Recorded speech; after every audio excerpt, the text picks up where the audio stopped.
So what it means is that you got to create content and put it everywhere, and then you let the people decide what they actually find interesting or valuable. So if you only stick with one platform, it's almost like baseball. Like you're gonna say like I'm gonna only swing at the best pitch. Okay, maybe that's fine, but the guys that swing at more pitches hit more home runs. Hey, welcome to the Higher Ed Storytelling University podcast on the B Podcast Network. This is a podcast dedicated to helping higher ed marketers tell better stories, create better content, and enroll more students. My name is John Mazzoni. I'm the founder at Unveiled, a video production company working specifically with college marketing teams on automating their video storytelling content through a subscription approach. And you can learn more about that at unveiled.tv. That's UNVEILD.tv. If you're listening to this podcast for the first time, go ahead and subscribe. And if you've been listening for a while now and haven't left a review, I'd love for you to do that. My guest today is Rob Clark. Rob and his family are social media sensations, we'll say, known as That Tall Family. And you guessed it, they are all very tall individuals. They mostly post funny takes on being tall, and they've amassed quite a big following. As of today, they have about 2.5 million followers across all their social media platforms and a total of over 2.6 billion views. I know there's a lot of schools out there that say like, should we get into TikTok? I don't know. It's a whole other platform. We don't want to do choreographed dances. Well, I'm here to tell you, or rather Rob is here to tell you, that getting started with these short vertical videos on platforms like TikTok, YouTube, Shorts, and Reels is easier than you think and can grow your school's brand faster than you think. So here's my conversation with Rob Clark from That Tall Family. Rob, thanks for being here.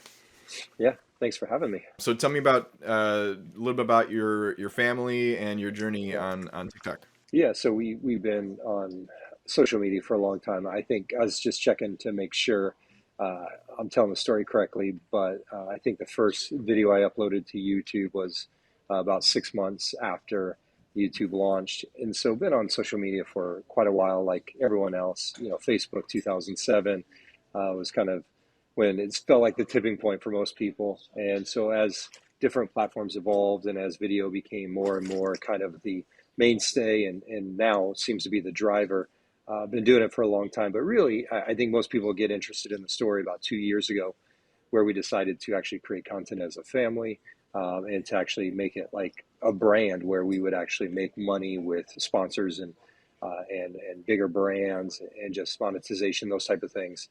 And so that's 2 years ago as we pushed into that. Actually, I guess it's 25 months to the day now, but it's gone well. So currently we're sitting at 2.5 million followers. About 2.6 billion views now. YouTube's our fastest grower right now, but we did have the success right off the bat on TikTok.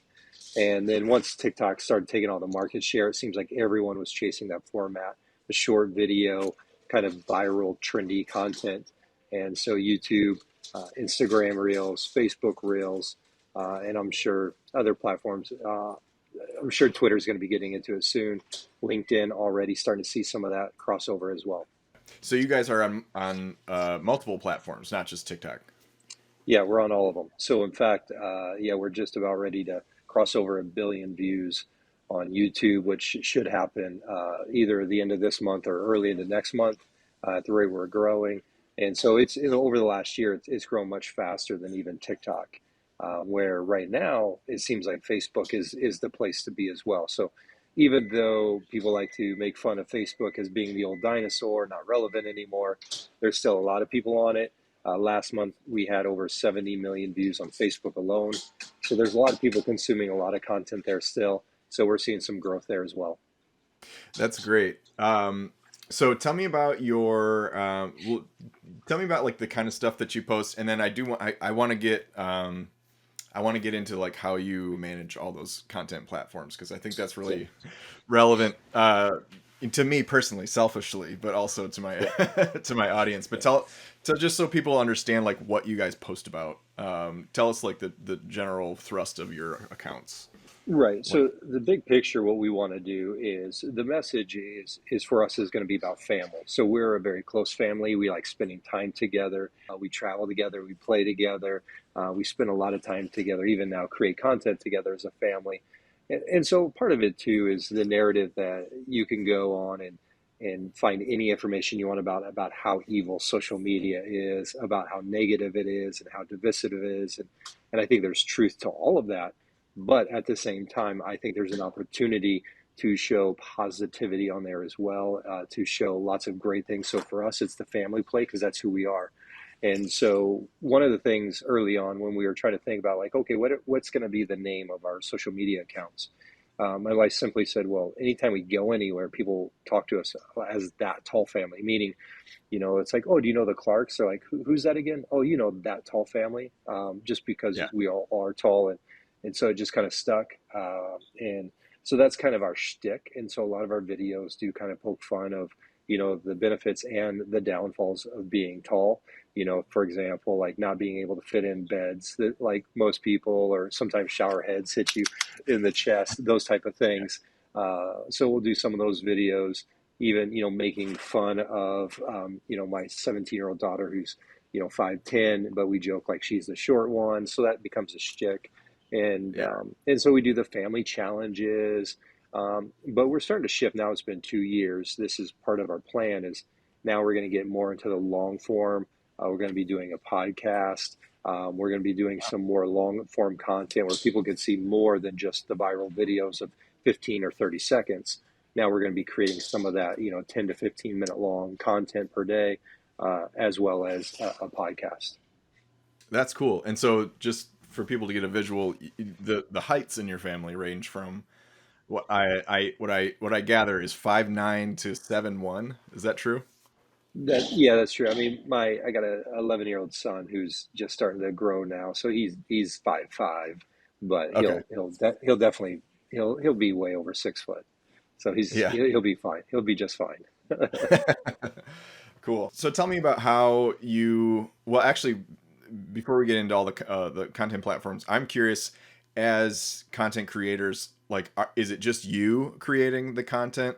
Is it is it a team effort? Is the family? Are your kids, running camera sometimes, coming up with ideas? How do you manage the ideation and the execution? So it's not really. I mean, we don't spend a ton of time on it. So a typical day would look like, if everyone's home and it's 3 o'clock, 4 o'clock, we're like, okay, let's post a video. Anyone got any ideas? And so usually it's the same. It's like I don't know. There's nothing. We don't see anything. And then eventually we just talk for about 2 minutes and like, okay, I got an idea, and then we'll film it. All of our equipment is iPhones. That's it. Hmm. Every single video has been made on an iPhone. The only other investment has been like an $18 ring light from Amazon that we use Yeah. if it's dark outside. That's it. Um, and then, but yeah, sometimes the kids have a good idea. Um, and then sometimes, my wife sends me something. It's like, hey, let's do this one tonight. So it's a lot of that kind of stuff. So anytime we're consuming content, if there's something that we see that either gets our attention or makes us laugh, or there's something about it that sticks out to us, then a lot of times they're like, how can we take that idea, put our twist on it? Because if it resonates with us, then is there a way to put a twist on it and make it resonate with other people? And so we do that a lot. I think that's an easy way when people say they can't come up with ideas, and they're just not creative. Then just steal the best ideas. See what's working out Right. there, and whether it's a sound or it's a trend, but then put your own twist on it. How can you make it kind of fit your niche, whatever it may be? Is this something that you guys do full time? Do you have other careers going on in the house? So no, this is pretty much it full time. I do some social media work now for a college. We're in a college town, and so I'm doing some work for the college. Same thing, helping them do this short form video content, get their views up, get their followers up, which right now is an easy thing to do if you do the right type of content. And now I just picked up another client. So now I'm starting, for me personally, branching out and helping other people do their social media. But that's fairly recently, getting into the higher ed space now that I'm helping one college, speaking at a conference next month. Those type of things are starting to happen. But for the most part, the vast majority of our income is from social media. The conference I'm speaking at is Higher Ed next month. It's a conference out in Charleston. And so it's an area that I think I'm familiar with. The thing I like about higher education is that because it moves so slow, in some ways it feels like you already know what's going to work. And so there's a lot of colleges debating whether or not they should be on TikTok, even though they should have been on TikTok 4 years ago, meaning that Yeah. we already know that it's one. And so whether or not, people kind of get caught up in, is TikTok going to get banned? Is it going to go away? That really doesn't matter. So even if it's going to get banned next month, there's still value in getting on it today, because if you know what works on TikTok, if it does go away, then all those eyeballs are going to go to YouTube, or they're going to go to Instagram or Facebook, or Elon's going to bring Vine back on Twitter. Something else is going to take its spot. And so and so at the end of the day, though, why TikTok's so valuable is that everyone's consuming the content. It's grabbing so much attention. And so if you can figure that out, wherever that attention is going to go, then you could take those skill sets there as well. The big thing is how do you get over the mindset of that there's just not enough time, there's just not enough people. I think it just takes a little bit of creativity for colleges, because I think in higher ed we can get stuck in this mindset. It's always been done this way. We have to do it this way. The reality is that colleges are closing down. And then there's other like Grand Canyon University. Like that's an amazing story where I forget, maybe even a little over a decade ago, it was about ready to shut down, and now I think they're at 25,000 students. Every year is a new record year for them. So I think Yeah. for them, it was just a little bit of a creativity. And some people say, well, it's because they're in Phoenix. And no, they were in Phoenix in a rough neighborhood. They almost closed down. And so I don't think it's because of the location, but I think it's the mindset. They were able to do a few things differently that led to success. And I think colleges, when it comes to marketing, need to think a little bit different. I think we need to take ourselves a little less serious.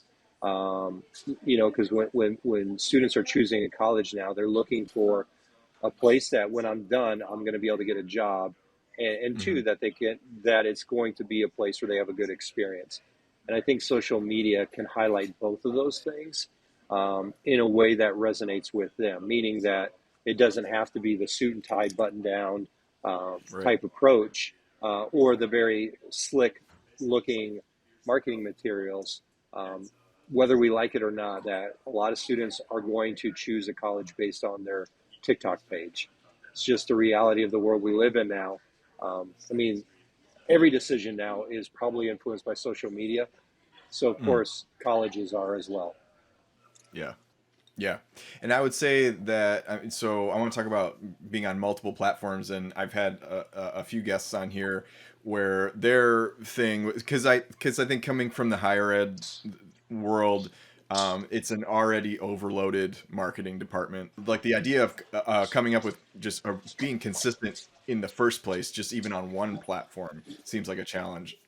Much less like spreading that and being consistent in the ways that the algorithm needs in on different platforms. And so we've had some guests on here that say just pick one and just do it really well. But you're kind of saying let's maybe like pick one type of content that you make, but then repurpose it across the board. Yes, meaning that if you were to sell a product, um, would you want to sell it in one store, and you could only pick one store, or would you rather sell it in 10 stores? Of course, everyone would say we'd rather sell in 10 stores, because you never know where the people are going to be and where they're going to be. So this is a story that I tell all the time, is that quantity over quality. Now, I would put a little asterisk by that quality is subjective. Now, there's certain things that you have to do.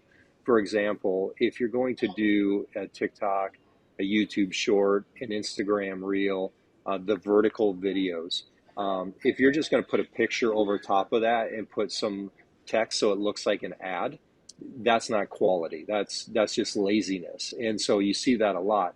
But what I'm talking about quality is like know how to actually create a vertical video, because that's what they're designed to do. But then you have no control over what's going to take off or what's going to flop. And even for us in our own personal brand, we see that all the time. There's times where we do a video and I'm like, this one's not going to do well. In fact, our biggest video on YouTube is at 196 million views right now. And that one was a 30-second idea. We filmed it, edited it, posted it all within 2 minutes. And my mindset was like, it's not great, but we just have to get something out there for the day because we didn't have anything posted yet. Ended up being one of our best videos of all time. And on the flip side, I've had ideas where I'm like, this is amazing. It's the right music. It's the right kind of trend going on right now. It's hitting the pop culture at the right time, and then it flops. So, Mm-hmm. so what it means is that you got to create content and put it everywhere, and then you let the people decide what they actually find interesting or valuable. So if you only stick with one platform, it's almost like baseball. Like you're gonna say like I'm gonna only swing at the best pitch. Okay, maybe that's fine, but the guys that swing at more pitches hit more home runs, right? Yeah. And so that's in social media. That's what you're trying to do. Those home runs drive everything. Those big videos that pop off drive everything. So you need to be okay with striking out a lot because that home run is going to make up for everything. And I know that's investing is the same way. You know, people always invest and they're okay with 10 businesses going to zero or even 100 businesses going to zero. But if that one makes it, then they make all their money back and then some. Yeah. And so social media is the same way. And there's no downside. Like if you put a video out because it's free, and if you find a way to get in a rhythm where you actually can create content. So the only reason I think, you know, as we're talking about higher ed and talking about marketing departments, is that I just think they have the wrong mindset, because they do think quality first. It's a little bit about whatever I put out there. It kind of reflects on who I am as a person. So they want the Right. perfect polished piece, perfect lighting. They got the right diversity. They got everything. It's got to be perfect. But then it doesn't resonate. But they spent all their time, money, and effort in this one video, so that's all they have. Yeah. Whereas if the mindset is if you had 20 videos instead of one, chances are you're going to reach way more people with your message. And really, that's the goal, or it should be when it comes to marketing. Quick break here to tell you about our video storytelling subscriptions. Look, making even one video takes a lot of legwork if you're doing it the more polished video route. If you're doing it more the iPhone, quick grab route, do that all day long. But if you want to do the polished videos where you're hiring an outside crew and that kind of thing, there's a lot of work that goes into it. Lots of steps to hire a video vendor, herd all the cats, and then you get one video out of that most times. But imagine a world where you'd get 132 videos across the year, and pretty much all you had to do was find the stories of successful student and alumni to tell and pass on to someone else to do all the nitty-gritty scheduling, planning, coordinating, all that stuff that you hate to do. Well, that someone is us, Unveiled. Our aim is to take the friction out of telling great stories. Whether you're a big school or a small liberal arts college, you can tell really compelling stories all year round through video and fill your content calendar with great video content. And we get this done anywhere in the US. We batch shoot an entire year's worth of content and then every month drip out to you one new student or alumni story, along with a whole package of additional video content. So you get the full-length story, which is usually 2 to 3 minutes. You'll get a 30-second cut down, a 15-second cut down, use those in various ways, and then 8 topical videos. Extra good stuff from the interview that we've repurposed into content for you. And here's where this can benefit you when it comes to these short-form vertical videos. Not only can you take what we deliver and crop them vertically and, make great TikTok and Reels content, but you can keep all the B-roll and interview footage that we shot so you can make as much stuff as you want. There's a wealth of additional content opportunities as we're building your massive footage and interview library, and you don't have to go film anything. So head over to pricing.unveiled.tv to download our pricing guide, which has everything in it you'd need to know. And if you'd like to chat further, you can book a call with me on our website, unveiled.tv. I'd be happy to answer any questions you may have. Okay, back to my conversation with Rob. Okay, so for me, when we talk about like multiple content platforms, say a school has a vertical video and it's something, okay, they feel good about this, I want to repurpose it over on YouTube. Would you say like you guys developed a separate strategy for YouTube that was separate from TikTok, like versus so like where YouTube it's like very thumbnail focused. So it's like, okay, do we got to like test all these different thumbnails and worry about that? Like, was there like was there another package of things that you guys picked up to worry about going into So YouTube, or no? So no, and so we did it a little bit different here, and I think it was smart in some ways, and I think, for us specifically at this school, we'll figure out a way to bring it back together. But we have a marketing department, and they kind of did everything they did. But like most schools that I've looked at, they social media is really like an afterthought because marketing departments often are also the PR department, almost, and also the communication department. So they got a lot of different hats. And so when I came in, it was just, and it wasn't even like I'm overseeing all social media. It's like, no, I'm just overseeing TikTok, Instagram Reels, Facebook Reels, YouTube Shorts. But those are the four areas right now that are driving all of the traffic. And so I've been here, a number of months. And if you take away the videos that we paid for people to watch, like on YouTube, for example, like 30% of our history of YouTube has happened in the last 6 months. So a little bit of it is figuring out how the platforms are reacting right now. So YouTube is almost like, bringing up YouTube as an example, you got to understand it's almost like two different platforms now. So you still have the long form YouTube, you're thinking through thumbnails, you're thinking through titles, but then there's also the YouTube Shorts. And so the YouTube Shorts is totally different. And so Mm. you don't have to worry. In fact, you can't even choose a thumbnail for YouTube Shorts. Now, I think they're talking about maybe they're going to let some people do it, but right now you can't even choose that. And so you don't even have to worry about that. But knowing that YouTube Shorts is going to drive way more traffic to YouTube than your long form content. Now, of course, it's different content. It's long form. People are more invested. They're spending more time. It goes deeper. But you got to look at YouTube Shorts is getting a lot more people into your funnel. Mm. So it's almost looking at it as two different things. Same thing with Instagram. An Instagram Reel is a different mindset than posting something that may be a photo. So Yeah. again, almost like two different mindsets. But the Instagram Reel is going to drive way more people to your Instagram than the post will. And so when we started creating short, like, I've been on YouTube since like 2000, I think it was 16 was our first video. No, wait, 2006. Sorry, I missed, I missed 10 years there. Sorry about that. Yeah. And so, but yeah, and I did hundreds of videos, like literally hundreds of videos. And then when I broke 1,000 subscribers, like it was like amazing, like a lot of hard work, years of making videos. And then when we started doing the YouTube Shorts, when it clicked for us, then we were off to the races. And now we're at almost 800,000 subscribers. And like Jeez. I said, just yesterday we crossed over 900 million views. And so it's a totally different beast than, because they're chasing TikTok. So all that to say is, if you're talking to a school, is they gotta have this as a part of their package. Because if you're doing the other content, very few of your followers or subscribers are seeing it.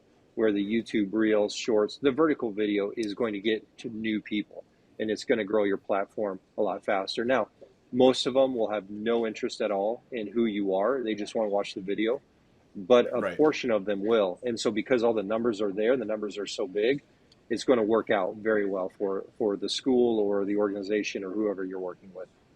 What kind of content would you suggest that colleges create if someone wanted to get their marketing team on board with this? Where would they start? Um, so here's a problem with most creators is they overthink everything. And so they'll want to sit down, they'll want to talk about having a strategy. Like we talked about earlier, you just don't know what's going to hit. And so some easy things are um, more than likely most sports teams already have their own social media. So just see what they're doing. You can even take and borrow their stuff. That could go on the main page. Um, Day in the life, that works well. That's very kind of common. You see that all the time. So you can have a student film something for you, the day in the life. If they want to edit it together, great, fine. If not, just record that kind of stuff. But then a lot of Q&A. So what we found is very helpful is students asking questions to the president and then the president in return asking questions to the students. And that could be everything from serious stuff like, hey, what makes our college different, to everything to like, what's your favorite ice cream? And so all of that's good because it's just bringing awareness to your college. Another area that we want to push more into is the same thing, questions to alumni, or alumni asking questions to the university, doing some long form content that you can break down into short form content with alumni. And then there's just following some of the trends, just showing. So, for example, which I think this is popular among a lot of campuses, is things like urban golf. And I never heard about it until I saw some kids. And so basically, it's you play golf with a golf club, but a tennis ball. And so they'll go out on the field and, okay, hole one, you got to hit here and you got to hit it up the steps of the library. And so we just record like, okay, this is a thing. Like, have you heard about urban golf? And we record it and make it into a 30-second video, and it does super well. And so in some ways has nothing to do with the college, but at the same time, everything, because it shows you the culture, it shows you what it looks like to be a student. So really anything and everything should be content. So everything from your athletics to, what does it look like? Where's the best places to study? And if you could do it without making it into an ad, if it could be really just real and authentic, those always play the best.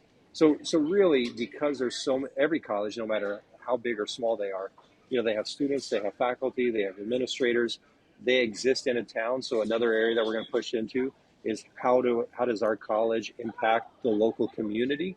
So we're going to be making some content around that. So every college is in a town. So really, there's an unlimited supply of content that could be made if they're just willing to like take a step back and not overthink it, but just try to say, okay, what would people want to see about us as an organization?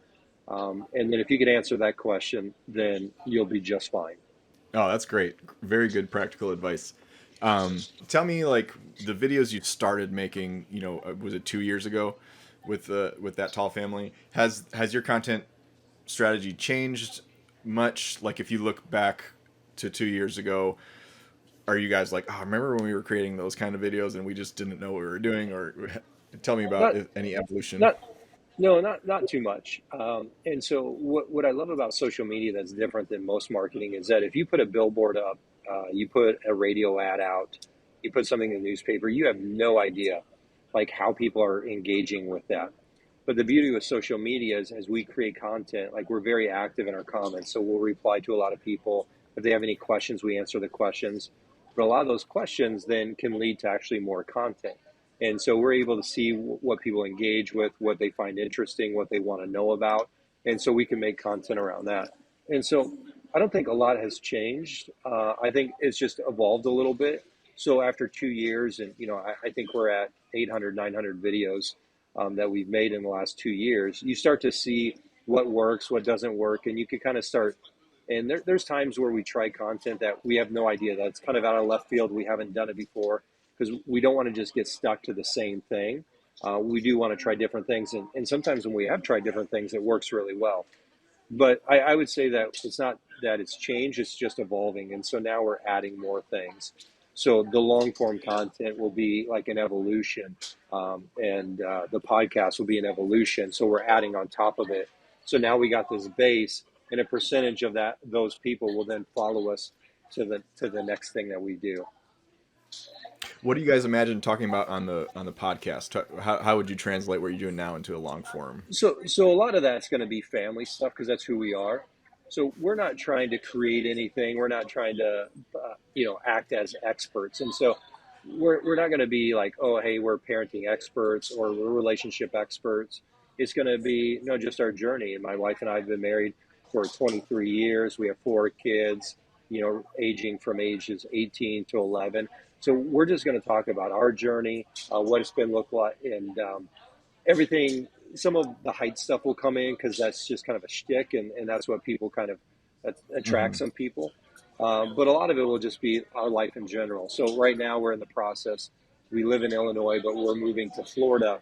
And so as we do that, like we'll journey some of that and why we're doing that and what does that look like. As we talk about what are our kids going to do when they leave the house. What opportunities are they going to have? And so it's like sharing our life. And in that, I think there will be some people that will be like, oh, that's interesting. That may be helpful to me. Or that's interesting, but that wouldn't work for me. And so the podcast would just be sharing more about life. And then I think when you share with people, they either do one or two things. They see something and like, I want to do that because I think it's helpful, or I want to go the opposite direction because I think going the opposite direction is going to be helpful. But at the end of the day, it's just putting content out there, Mhm. and eventually, I think there will be some people that engage with it, and then some won't. But I think it'll be helpful for some. That's great. I like the idea of, you guys have a thing or a shtick as you call it, but that's leading into actually like more meaningful content that Yeah. people can resonate with on a heart level. And I think too, one thing I noticed as I was watching a lot of your videos recently was you have kind of the same message, basically saying like, we're tall, look at us, like we're a uniquely built family or whatever.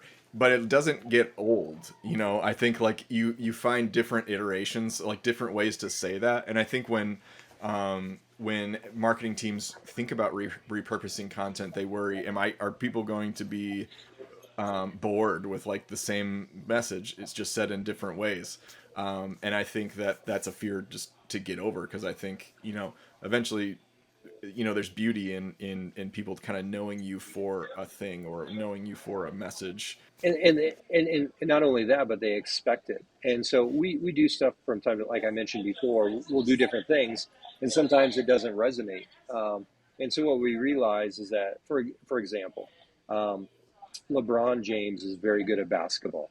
People tune in to watch him play basketball. People don't tune in to listen to LeBron James talk about his favorite books. They just don't. In fact, Yeah. he tries to do that sometimes, and they make fun of him. And so they're like, "No, we want to watch you play basketball because that's what you're really good at." And I get that. And sometimes in the comments, we'll get like, "Okay, your whole personality is being tall." Um, but we take all that with a grain of salt because we know that's not true. They're seeing 15 seconds of our day, and we Right. just happen to make a video that is watched by millions of people, where the people leaving comments often have 3, 4, maybe 6 videos, and half of them are playing Roblox. And so, and there's nothing wrong with that. Like, my kids like playing Roblox as well. There's nothing wrong with that. But all that to say is that sometimes people leave a comment like that. It usually comes from a place of jealousy. And it's social media. Like, I get it. We do a lot of stuff, and where maybe we're not the content you want to watch. Great. You can easily slide past us. And Yeah. if that's too much, go ahead and block us. You'll never see us again. And Right. so for us, it's all of that comes with a grain of salt.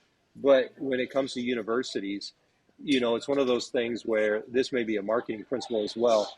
They feel like, oh, we said this about our one program. They said it one time. It's in a brochure that nobody ever saw. And it's like, no, you got to say the same thing 100 times, because every time you put out a new piece of social media, new people are going to see that. And so that's Right. kind of the mentality. Every time we put out a video, more people that have never seen our stuff before see it than have.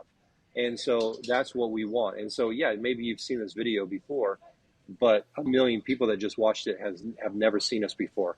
So for us, that's the win.